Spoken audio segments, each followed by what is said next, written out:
आज आपण करणार आहोत बिबळ्याची भाजी। सगळ्यात पहिले तर बिबळ भिजत घालायच्या नंतर कांदा, टोमॅटो, हिरवी मिरची, आलं लसूणची पेस्ट आणि कढीपत्ता सगळं व्यवस्थित कट करून घ्यायचं। त्याच्यानंतर एका कढईमध्ये जिरं मोहरी तेल तापले की जिरं मोहरी चांगली तडतडू द्यायचे।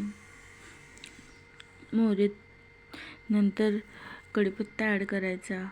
कढीपत्ता छान फुलला की नंतर हिरवी मिरची, कांदा त्याच्यानंतर टोमॅटो सगळं परतवून घ्यायचं। सगळं छान मस्त जोपर्यंत टोमॅटो कांदा गळत नाही तोपर्यंत परतवायचं। छान असं हलवून 2-3 वेळा मधामधातून हलवून घ्यायचं जेणेकरून कांदा जळला नाही पाहिजे, याची बी दक्षता घ्या। चांगलं फिरवून छान मस्त असं गळपर्यंत परतवून घ्यायचं। नंतर सगळ्यात लास्टमध्ये लसूणची आणि आल्याची पेस्ट टाकायची।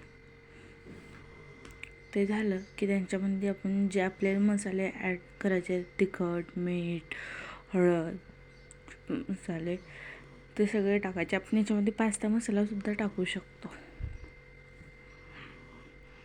त्याच्यानंतर भिजवलेले बिबळ्याचे जे तुकडे होते ते बी टाकू। आता काही जण याला पोळीचे तुकडे बी म्हणतात, पण हे पोळीचे तुकडे नाही आहे, हे बिबळ्याचे पापडाचे तुकडे। जसं काही सेम पोळीच्या तुकड्यासारखेच लागतात, पण ते असं वेगळे असतात। पापड म्हणजे पापड असतो।